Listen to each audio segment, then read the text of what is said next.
दोस्तों, आज की कहानी एक ऐसी लड़की की है जिसने भाई बहन के बेदाग रिश्ते को भी दागदार बना दिया। जहां एक तरफ भाई अपनी बहन की शादी की तैयारियों में जुटा हुआ था, तो वहीं बहन उसकी मौत की साजिश बुनने में व्यस्त थी। उसने अपने भाई को मारने के लिए कोई ऐसा वैसा प्लान नहीं बनाया, बल्कि एक पूरी फिल्म की कहानी के तर्ज पर अपने भाई के कत्ल की प्लानिंग की। दोस्तों, अब वो फिल्मी कहानी क्या थी और आखिर क्यों एक लड़की अपने ही सगे भाई के खून की प्यासी बन बैठी, ये सब हम आपको आगे की कहानी में डिटेल में बताएंगे। पर उससे पहले अगर आपको ऐसी इंटरेस्टिंग क्राइम स्टोरी सुनना पसंद है तो हमारे इस चैनल को सब्सक्राइब कर लें और सब्सक्राइब बटन के बगल में बनी घंटी को दबाना ना भूलें। तो चलिए दोस्तों, कहानी शुरू करते हैं। आज की कहानी राजस्थान के चित्तौड़गढ़ जिले की है। यहाँ 5 दिसंबर को गंगरार कस्बे के हनुमान मंदिर के पीछे वाले कुएं में एक लड़के की लाश मिलती है। उस लाश का सिर नहीं था, सिर्फ धड़ मिला था।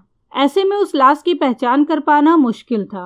कुएं में लाश मिलने की खबर से आसपास के लोग उस कुएं के पास इकट्ठा होने लगते हैं। मरे हुए शख्स के हाथ पर कुछ लिखा हुआ था, लेकिन कोई पढ़ नहीं पा रहा था। जब ये लाश मिली तब अंधेरा हो चुका था। पुलिस ने टॉर्च जलाकर उसे पढ़ने की कोशिश की। पुलिस को लगा कि हाथ पर कमलेश रायका लिखा हुआ है, लेकिन वहां मौजूद एक शख्स ने पुलिस की बात काट दी। उसने कहा कि कमलेश नहीं बल्कि महेंद्र रायका लिखा हुआ है। पुलिस को ये बात थोड़ी अजीब लगी, क्योंकि उस टैटू पे जो नाम लिखा हुआ था उसे पढ़ना बेहद मुश्किल था। असल में दोस्तों, एक तो शाम का समय हो चुका था, जिस वजह से वहाँ पे रोशनी बहुत कम थी और ऊपर से लाश भी थोड़ी सड़ चुकी थी। तो जिस हाथ पे टैटू था, वहाँ की स्किन सड़ने की वजह से उस टैटू पर क्या लिखा हुआ था उसे पढ़ना बहुत मुश्किल था। लेकिन वो शख्स काफी कॉन्फिडेंट था उस नाम को लेकर। पर पुलिस किसी भी नाम को लेकर श्योर नहीं थी, जिसके बाद पुलिस ने उस लाश को लावारिस लाश की सूची में डाल दिया और फिर अपने सभी पुलिस थानों से लावारिस व्यक्तियों की FIR रिपोर्ट मंगाई। FIR रिपोर्ट चेक करने के दौरान एक पुलिस ऑफिसर की निगाह एक नाम पे जा टिकी। वो नाम था महेंद्र रायका। जी हाँ दोस्तों, कुछ दिन पहले ही महेंद्र रायका के घर वालों ने उसके लापता होने की रिपोर्ट पुलिस स्टेशन में दर्ज कराई थी। अब ये नाम पढ़कर पुलिस ऑफिसर को उस लड़के की याद आई जिसने लाश पे बने टैटू पर ये नाम पढ़ा था। पर यहाँ अभी पुलिस ऑफिसर के सामने एक और मुसीबत थी, और वो ये थी कि लाश का सिर अभी तक नहीं मिला था। अगले दिन पुलिस फिर से उस कुएं के पास सर्च ऑपरेशन शुरू करती है और इसी सर्च ऑपरेशन के दौरान उस कुएं से पुलिस वालों को उस लाश का सिर भी मिल जाता है। अब इस सिर को देखकर ये तो पक्का हो चुका था कि मरने वाले का नाम सच में महेंद्र रायका ही है। इसके बाद पुलिस वाले महेंद्र रायका के घर वालों को इसकी सूचना देते हैं और फिर घर वालों से पूछताछ करते हैं कि क्या उन्हें किसी पे शक है जो महेंद्र रायका को मारना चाहता हो। परिवार वालों ने बताया कि उसका किसी से कोई विवाद नहीं था। वो तो अपनी बहन तनु की शादी की तैयारियों में जुटा हुआ था और आखिरी बार 21 नवंबर को उसने अपनी बहन तनु से बात भी की थी। और तनु बता रही थी कि महेंद्र रतलाम गया हुआ है किसी काम से और उस दिन के बाद से फिर कभी उससे बात नहीं हुई। इसके बाद पुलिस महेंद्र की बहन तनु से भी पूछताछ करती है, तो वो भी पुलिस को यही बात बताती है जो उसके घर वालों ने पुलिस वालों को बताया था। इसी बीच पुलिस वालों को महेंद्र रायका की पोस्टमार्टम रिपोर्ट मिलती है, जिसमें ये बताया जाता है कि लाश कम से कम 20 से 25 दिन पुरानी है और उसका गला दबाकर उसे मारा गया है। फिर उसको मारने के बाद उसका सिर काटा गया। अब पोस्टमार्टम रिपोर्ट से ये बात तो तय हो चुकी थी कि महेंद्र रायका को 16 नवंबर को ही मारा गया होगा, क्योंकि उसके पहले तो वो अपने घर में ही था और घर वालों के हिसाब से वो 16 नवंबर से गायब है। और बहन की माने तो 21 नवंबर को उसने अपने भाई से बात की थी और उस समय उसका भाई रतलाम में था। पुलिस वालों ने इसके बाद महेंद्र रायका के फोन की कॉल डिटेल निकलवाई। कॉल डिटेल से महेंद्र रायका की बहन तनु की बात मैच कर रही थी, क्योंकि कॉल डिटेल के मुताबिक 21 नवंबर को महेंद्र रायका का लोकेशन रतलाम दिखा रहा था और उस दिन महेंद्र रायका के फोन से तनु के फोन पर एक कॉल भी की गई थी। अब पुलिस इस पहेली में फंस चुकी थी कि पोस्टमार्टम रिपोर्ट को सही माने या फिर कॉल डिटेल को, क्योंकि अगर पोस्टमार्टम रिपोर्ट को सही माना जाए तो उसकी मौत 16 से 18 नवंबर के बीच हुई थी और परिवार वालों के मुताबिक 16 नवंबर से न ही वो घर आया और न ही किसी से मिला। और वहीं दूसरी तरफ कॉल डिटेल की रिपोर्ट में ये शो हो रहा था कि 21 नवंबर को महेंद्र रायका ने अपनी बहन तनु से फोन पे बात की है और ये बात तनु की बात से मैच कर रही थी। तो प्रॉब्लम ये थी कि अगर महेंद्र रायका 16 नवंबर को ही मर चुका था तो फिर 21 नवंबर को उसने अपनी बहन तनु से बात कैसे की, और तो और उसका फोन रतलाम कैसे पहुंचा। अब इन्हीं सब सवालों के जवाब की तलाश में पुलिस एक बार फिर से महेंद्र रायका के परिवार वालों और उनके पड़ोसियों से पूछताछ करती है। इसी पूछताछ में पुलिस वालों को पता चलता है कि महेंद्र रायका की बहन तनु का महेंद्र रायका के बचपन के दोस्त महावीर से लव अफेयर चल रहा था। और जब ये बात महेंद्र रायका को पता चली तो उसने महावीर का अपने घर में आना जाना बंद कर दिया था और महावीर से अपनी बहन को दूर रखने के लिए उसने अपनी बहन की शादी दूसरी जगह पर तय कर दी थी। ये सब कुछ जानने के बाद पुलिस का शक तनु के बॉयफ्रेंड महावीर पे होने लगता है और फिर इसके बाद पुलिस महावीर को पूछताछ के लिए पुलिस स्टेशन बुलाती है। जब महावीर पुलिस स्टेशन आता है तब पुलिस ऑफिसर महावीर को देखकर चौंक जाता है, क्योंकि ये वही लड़का होता है जिसने रात के अंधेरे में भी लाश के हाथ पर लिखे उस नाम को पढ़ लिया था, जिसे कोई पुलिस वाला आसानी से नहीं पढ़ पा रहा था। अब महावीर को देखने के बाद पुलिस का शक उस पर और ज्यादा बढ़ जाता है और फिर जब पुलिस कड़ाई से पूछताछ करती है तो महावीर टूट जाता है और सारी कहानी पुलिस के सामने बयां कर देता है। महावीर पुलिस को बताता है कि वो और महेंद्र रायका दोनों बचपन से ही दोस्त थे और इसी वजह से वो हमेशा महेंद्र रायका के घर उससे मिलने आता रहता था। घर में महेंद्र रायका के अलावा उसकी 2 बहनें भी थी, जिसमें से बड़ी बहन तनु थी। तनु से महावीर अक्सर हंसी मजाक किया करता था और यही हंसी मजाक धीरे धीरे प्यार में बदल गया। तनु और महावीर नहीं चाहते थे कि इसका पता महेंद्र रायका को चले, इसलिए महावीर ने महेंद्र रायका की छोटी बहन से राखी बंधवाई और उसे अपनी मुंह बोली बहन मानने लगा। लेकिन धीरे धीरे इनके प्यार की खबर पूरे गांव में फैल गई और कुछ महीने पहले ही तनु के भाई महेंद्र को भी इनके प्यार के बारे में पता चल गया, जिसके बाद महेंद्र अब जल्द से जल्द अपनी बहन तनु की शादी कर देना चाहता था। उसकी सगाई जल्द से जल्द करने के लिए उसके भाई ने एक लड़के से उसका रिश्ता भी तय कर दिया था। तनु इस शादी से बार बार मना कर रही थी, लेकिन उसका भाई महेंद्र जिद पर अड़ा हुआ था। तनु को अब लगने लगा था कि जब तक उसका भाई जिंदा है तब तक उसकी और महावीर की शादी नहीं हो सकती। इसलिए तनु ने मन ही मन ये प्लान बना लिया कि कैसे भी करके अपने भाई को अपने प्यार के रास्ते से हटाना है। इसी सिलसिले में एक दिन तनु बातों ही बातों में महावीर से कहती है कि मेरे भाई को जान से मार दो, नहीं तो हम दोनों कभी एक नहीं हो पाएंगे। पहले तो तनु की ये बातें सुनकर महावीर डर जाता है और उसके भाई का कत्ल करने से मना कर देता है, जिससे तनु महावीर से नाराज हो जाती है और फिर तनु को मनाने के लिए महावीर उसके भाई का कत्ल करने के लिए तैयार हो जाता है और फिर तनु और महावीर मिलकर महेंद्र रायका को मारने की साजिश रचते हैं। इस साजिश के तहत 16 नवंबर को तनु और उसकी बहन को अपने एक रिलेटिव के घर से अपने घर आना था। तनु ने अपने भाई से कहा था कि वो उन्हें लेने आ जाए। इसके बाद उसने इस जगह के बारे में अपने प्रेमी महावीर को भी बता दिया। फिर उसी रास्ते में एक कॉमन दोस्त के जरिए महावीर ने महेंद्र रायका से मुलाकात की और फिर उसे गांजा पिलाने के बहाने से अपने साथ ले गया। महावीर ने गांजे में पहले से कुछ नशीली दवाएं मिलाई थी, जिसे पीने के बाद महेंद्र बेहोश हो गया। इसके बाद महावीर ने अपने ही बचपन के दोस्त की गला दबाकर हत्या कर दी। मर्डर के बाद लाश कहाँ फेंके और ऐसा क्या करें कि पुलिस को कोई सुराग ना मिले, उसके लिए महावीर ने पहले से ही दृश्यम मूवी देख रखी थी। क्योंकि उसे पता था कि फिल्म में हीरो के परिवार के खिलाफ कोई सुराग नहीं मिला था, इसलिए उसने फिल्म के तरीके से महेंद्र की लाश के 2 टुकड़े कर गांव से दूर एक कुएं में फेंक दिया। लाश फेंकने के बाद 5 दिनों तक महावीर अपने घर पर नॉर्मल तरीके से रह रहा था। इसके बाद 21 नवंबर को महेंद्र का मोबाइल फोन लेकर महावीर चित्तौड़ से रतलाम पहुंचा, यानी करीब 200 किलोमीटर दूर पहुंचा और फिर महेंद्र के फोन से ही तनु को फोन किया, ताकि पुलिस अगर महेंद्र के फोन की आखिरी लोकेशन की जांच करे तो वो यहाँ से 200 किलोमीटर दूर रतलाम में मिले।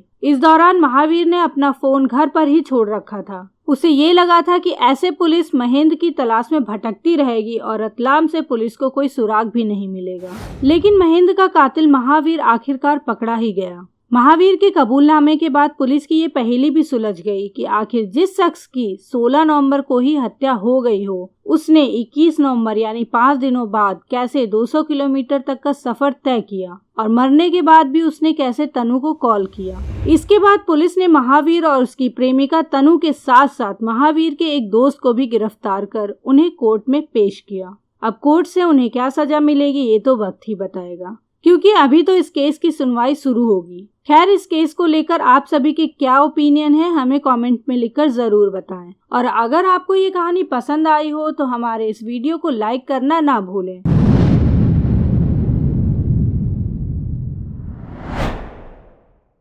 2 मई 2022 के दिन पटना शहर के फुलवारी शरीफ गांव में सुबह सुबह एक लड़का अपने घर में उठा और जैसे वो अपने कमरे से निकलकर अपने लिविंग रूम में गया, उसे वहां अपने पिता की लाश फर्श पर पड़ी हुई दिखाई दी, जिसे देखकर वो बहुत ज्यादा हैरान हो गया। वो चिल्लाने लगा, रोने लगा और रोते रोते बाहर आया। उसने अपने पड़ोसियों को इकट्ठा किया, जिसके बाद पुलिस मौके पर पहुंची और पुलिस ने उस लाश को वहां से उठाकर पोस्टमार्टम के लिए भेजा। दोस्तों, अब ये लाश किसकी थी और यहाँ क्या कुछ हुआ था, ये बताने से पहले मेरी आप सबसे एक रिक्वेस्ट है कि वीडियो पसंद आए तो लाइक जरूर करें और ऐसी ही इंटरेस्टिंग क्राइम स्टोरीज सुनने के लिए हमारे क्राइम एक्सप्रेस चैनल को सब्सक्राइब जरूर करें और सब्सक्राइब बटन के बगल में बने बेल आइकन को दबाना ना भूलें। तो चलिए कहानी शुरू करते हैं। दोस्तों, आज की कहानी शहनाज और जफरुद्दीन की है। पटना के नजदीक फुलवारी शरीफ में शहनाज पढ़ लिख कर बड़ी हुई तो उसकी शादी की बात उसके घर वाले करने लगे। बिहार के लखीसराय में शहनाज के घर के लिए एक अच्छा रिश्ता भी मिल गया, जिसका नाम जफरुद्दीन था, जो अपनी इलेक्ट्रिकल इंजीनियरिंग की पढ़ाई पूरी करने के बाद सऊदी अरब में नौकरी कर रहा था। जफरुद्दीन सऊदी में अच्छा पैसा कमा रहा था, इसलिए शहनाज के पिता को अपनी बेटी के लिए ये रिश्ता एकदम परफेक्ट लगा। दोनों के घर वालों की रजामंदी से धूमधाम से शादी कर दी गई। कुछ साल बाद ही दोनों के 2 बेटे हुए। इसी दौरान जफरुद्दीन सऊदी अरब की नौकरी छोड़कर भारत आ जाता है और नोएडा में नौकरी करने लगता है। कुछ ही रोज बाद जफरुद्दीन बीवी बच्चों को भी नोएडा में बुला लेता है और किराए का मकान लेकर यहीं रहने लगता है। 2 साल बाद 3 मई 2022 को ईद थी। जफरुद्दीन और उसकी बीवी शहनाज ने ईद अपने परिवार वालों के साथ मनाने के लिए फुलवारी शरीफ जाने का फैसला लिया। दरअसल जफरुद्दीन ने शहनाज के कहने पर फुलवारी शरीफ में अपना भी एक घर बनवा रखा था, क्योंकि शहनाज अपने ससुराल में नहीं रहना चाहती थी, उसे अपने मायके के पास ही रहना था और जफरुद्दीन भी नौकरी की वजह से ज्यादातर समय देश से बाहर ही रहता था, इसलिए वो भी शहनाज की ये जिद आसानी से मान जाता है। जफरुद्दीन, शहनाज, उसके दोनों बेटे, जिसमें से एक की उम्र 10 साल की थी और एक की 4 साल की थी, ये चारों यहाँ नोएडा से दिल्ली आए और इन्होंने दिल्ली से पटना के लिए फ्लाइट पकड़ी और अपने उसी घर में चले गए जो यहाँ जफरुद्दीन ने बनवा रखा था। खैर, अब ये पूरा परिवार 1 मई के दोपहर होते होते पटना पहुँच चुका था और जब इन्होंने अपना वो घर खोला तो ये घर अंदर से बहुत ज्यादा गंदा था, क्योंकि ये काफी टाइम से बंद पड़ा हुआ था। फिर सभी ने मिलकर इसकी साफ सफाई करी। शाम होते होते जफरुद्दीन ने सोचा कि क्यों न वो मार्केट से जाकर थोड़ा सा सामान वगैरह ले आए। रोजा इफ्तार के बाद उसने अपने बड़े बेटे को अपने साथ लिया और सामान लेने के लिए बाजार निकल गया, जबकि घर में उसकी पत्नी शहनाज और उसका छोटा बेटा मौजूद था। थोड़ी देर बाद वो सामान लेकर वापस अपने घर आता है और फिर रात में सभी ने एक साथ मिलकर खाना खाया और इसके बाद सभी अपने अपने कमरे में सोने के लिए चले गए। लेकिन जब 2 मई की सुबह सभी उठे तो जफरुद्दीन के सबसे बड़े बेटे ने ही सबसे पहले अपने पिता की लाश लिविंग रूम में पड़ी हुई देखी, जिसके बाद आसपास के इलाके में हल्ला मच गया। सभी इस घर के अंदर देखने आने लगे कि आखिर इस घर के अंदर हुआ क्या था और जफरुद्दीन को आखिर किसने मारा। खैर, अब तुरंत पुलिस को मौके पर बुलाया गया। पुलिस अंदर घुसी। पुलिस ने अंदर से सारे सबूत उठाए और जफरुद्दीन की लाश भी उठाई। उसे पोस्टमार्टम के लिए भेजा गया और यही सबूत उठाते उठाते उनको यहाँ जफरुद्दीन की लाश के पास ही एक प्रेशर कुकर पड़ा हुआ दिखाई दिया, जो कि ढक्कन से बंद था। और जब पुलिस ने इस कुकर को ध्यान से देखा तो उनको पता चला कि यही मर्डर वेपन है, क्योंकि ये पूरी तरह से जफरुद्दीन के खून से सना हुआ था। उसके ऊपर जफरुद्दीन के सर के बहुत सारे बाल लगे हुए थे, क्योंकि इसी कुकर से जफरुद्दीन के सर पर हमला किया गया था और उसका सिर पूरी तरह से कुचल दिया गया था। जी हाँ, इतनी बेरहमी से जफरुद्दीन को मारा गया था कि उसकी पत्नी और उसके बच्चे तक जफरुद्दीन को पहचान नहीं पा रहे थे। सिर्फ कपड़ों के बिहाफ पर ही यहाँ जफरुद्दीन को पहचाना गया। खैर, अब यहाँ से पुलिस की पूछताछ का सिलसिला शुरू होता है। पूछताछ में सबसे पहले पुलिस ने पड़ोसियों से पूछा कि क्या किसी ने रात को यहाँ से आते जाते किसी को देखा या फिर किसी ने कोई आवाज सुनी, तो सभी ने मना कर दिया। जिसके बाद अब घर के अंदर से ही लोगों को उठाना स्टार्ट किया गया और उनसे पूछताछ स्टार्ट की गई। सबसे पहले यहाँ किसी और से नहीं बल्कि जफरुद्दीन की पत्नी शहनाज को बैठाकर उससे पूछताछ की गई और उसने बताया कि रात को सभी खाना खाने के बाद अपने अपने कमरे में सोने गए। जफरुद्दीन और मैं एक साथ रात अपने कमरे में सो रहे थे। फिर रात को तकरीबन 3 बजे मेरी आंख खुली क्योंकि बाहर लिविंग रूम में खटपट की आवाज आ रही थी। ये आवाज सुनकर तुरंत मैं अपने रूम से बाहर निकली और लिविंग रूम में गई। वहाँ मैंने देखा कि 2 लोग जिन्होंने नकाब पहना हुआ था वो जफरुद्दीन के साथ लड़ रहे हैं। असल में ये दोनों लोग चोरी करने के लिए यहाँ आए थे, लेकिन इससे पहले कि वो चोरी कर पाते जफरुद्दीन की यहाँ आंख खुल गई और वो उन चोरों के साथ ही भिड़ गए। खैर, जब शहनाज मौके पर पहुंची तो वो भी जफरुद्दीन की मदद करने के लिए बीच लड़ाई में कूद पड़ी, लेकिन उन चोरों ने शहनाज को भी नहीं बख्शा। उसके भी सर पर 2 बार वार किए और उसके गले में जो सोने की चैन थी उसे तोड़कर उन चोरों ने शहनाज को एक नशीली दवाई सुंघाई, जिससे वो बेहोश होकर वहीं गिर गई। जिसके बाद उसे होश तभी आया जब उसका बड़ा बेटा सुबह सुबह अपने कमरे से बाहर निकल कर आया और उसने शोर मचाना शुरू किया। जब उन दोनों बेटों से बात की गई तो उन्होंने ये कहा कि उनको रात को ऐसी कोई आवाज सुनाई नहीं दी। अगर ऐसी आवाज सुनाई देती तो उनकी आंख जरूर खुल जाती। इधर पूरी जांच पड़ताल के बाद पुलिस को शहनाज पर शक होने लगा था, क्योंकि जफरुद्दीन के घर के अंदर आने जाने का रास्ता सिर्फ एक ही था। एक ही दरवाजा था जहाँ से लोग या तो अंदर आ सकते थे या बाहर जा सकते थे, लेकिन उस दरवाजे पर कोई फोर्स एंट्री के निशान नहीं थे। ऐसा लग ही नहीं रहा था कि कहीं से ये दरवाजे के ताले को तोड़ा गया है या फिर कुंडी को तोड़ा गया हो, क्योंकि वो बिल्कुल नॉर्मली बंद था। और जब शहनाज से इसके बारे में पूछा गया तो उसने कहा कि हो सकता है हम रात को अपना मेन गेट बंद करना भूल गए हों। इसके अलावा पुलिस को एक बात और अजीब लग रही थी, क्योंकि घर का सारा सामान घर में ही मौजूद था। सिर्फ एक चेन के अलावा और कोई आइटम चोरी नहीं किया गया था। सिर्फ एक चेन के लिए क्या 2 चोर यहाँ घुसेंगे? मेरे ख्याल से तो नहीं। और क्या सिर्फ एक चेन के लिए ही वो एक मर्डर भी कर देंगे? ये भी संभव नहीं लग रहा था। अब आप खुद सोच कर देखिए, जब जफरुद्दीन जाग गया चोरी करते टाइम और वह उन चोरों के साथ लड़ पड़ा और उन दोनों चोरों ने प्रेशर कुकर से जफरुद्दीन के ऊपर हमला किया और उसकी पत्नी को भी नशीली दवाई देकर उसको भी जमीन पर लेटा दिया। अब वो दोनों जो उस घर में चोरी होने से रोक सकते थे वो ही दोनों यहाँ जमीन पर लेट चुके थे। तो चोरों ने और सामान की चोरी क्यों नहीं की? उनके पास तो पूरा टाइम था। ये बात सोचने वाली थी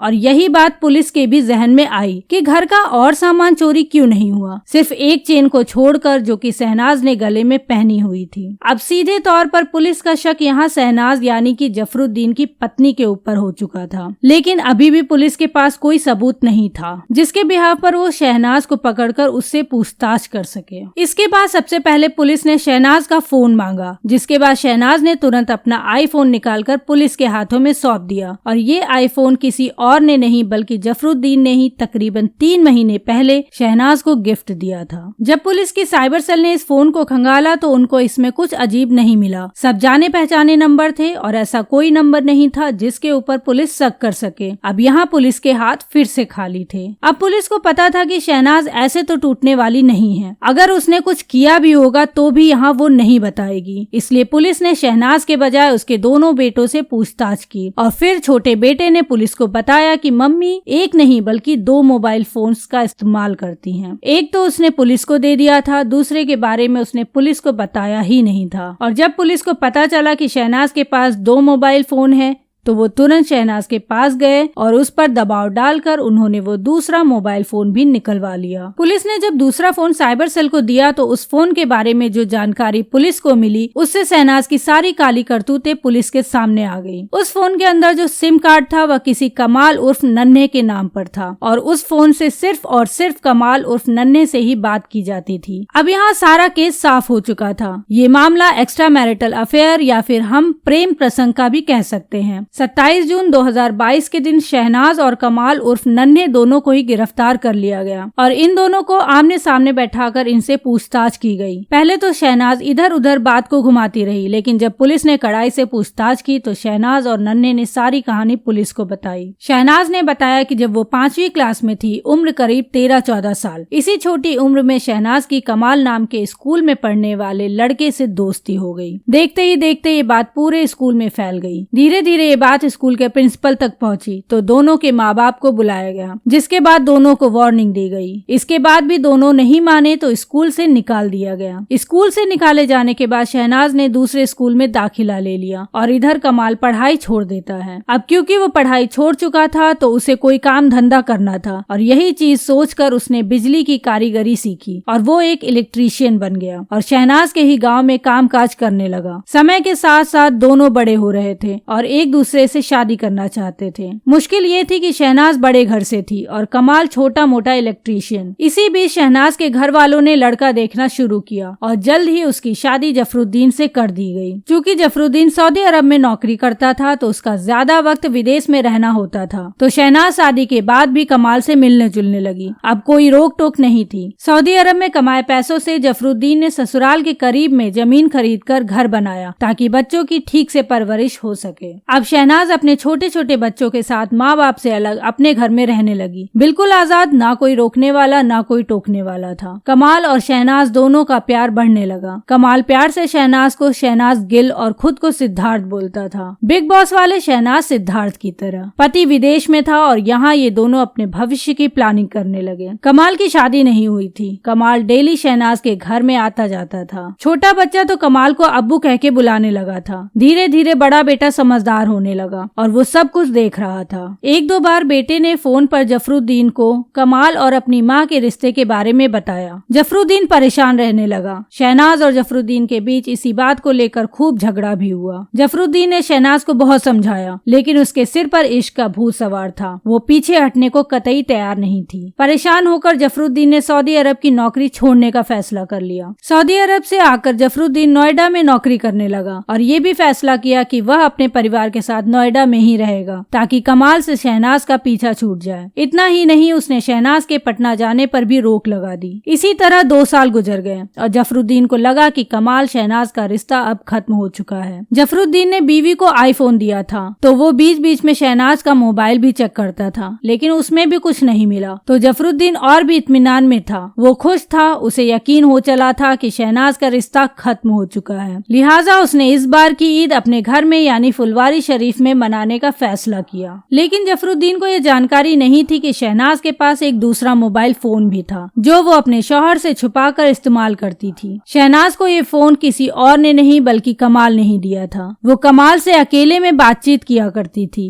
इसी दौरान दूसरे मोबाइल से बेखबर जफरुद्दीन ईद मनाने परिवार समेत फुलवारी शरीफ जाने की तैयारी करने लगा। शहनाज ने कमाल को ये बात बता दी कि वो परिवार समेत पटना आ रही है और इस बार हर हाल में जफरुद्दीन को रास्ते से हटाना है। जिसके बाद परिवार पटना पहुंच गया और जब जफरुद्दीन शाम में शॉपिंग करने पटना चला गया, उसी दौरान शहनाज ने कमाल को घर में बुला लिया और एक कमरे में छुपा दिया। जब शॉपिंग करके जफरुद्दीन घर वापस आता है तो सभी साथ में बैठ के खाना खाते हैं। पर आज शहनाज किसी भी कीमत में नहीं चाहती थी कि जफरुद्दीन उसके बेडरूम में सोए। शहनाज उसे ड्राइंग रूम में सुलाना चाहती थी ताकि उसका काम तमाम किया जा सके। लिहाजा प्लानिंग के तहत जैसे ही जफरुद्दीन सोने के लिए अपने बेडरूम में आया तो शहनाज उससे लड़ना शुरू कर दी। लिहाजा जफरुद्दीन भी गुस्से में आ गया और अनजाने में ही सोने के लिए बाहर लिविंग रूम में चला गया। रात को मौका देखकर शहनाज ने अपने घर में छुपे हुए कमाल को बुलाया और उसे मर्डर वेपन के रूप में प्रेशर कुकर दिया और कहा कि यही एकमात्र सहारा है जो जफरुद्दीन को हमारे बीच से हटा सकता है। और यहाँ कमाल ने एक नहीं, 2 नहीं बल्कि दर्जनों वार किए जफरुद्दीन के सर के ऊपर और उसका काम तमाम वहीं कर डाला। इस मौत की वारदात को लूट की शक्ल देने के लिए शहनाज ने अपने गले की चेन कमाल को दे दी और फिर वहाँ से कमाल को भगा दिया। पूरी कहानी सुनने के बाद पुलिस ने शहनाज और कमाल को गिरफ्तार कर लिया। एक अंधे प्यार के चलते जफरुद्दीन के दोनों बेटों के सिर से बाप का साया उठ गया। शहनाज और कमाल इस समय पटना के जिला जेल में बंद हैं और कोर्ट में उनकी सुनवाई जारी है। दोस्तों, अभी कोर्ट की तरफ से इस केस में कोई फैसला नहीं आया है। इस केस में जो भी फैसला आएगा वो हम आप सभी के लिए अपनी कम्युनिटी पोस्ट में जरूर पोस्ट करेंगे। इसलिए आप सभी से रिक्वेस्ट है कि हमारे चैनल को सब्सक्राइब जरूर करें और इस वीडियो को लाइक करना ना भूलें।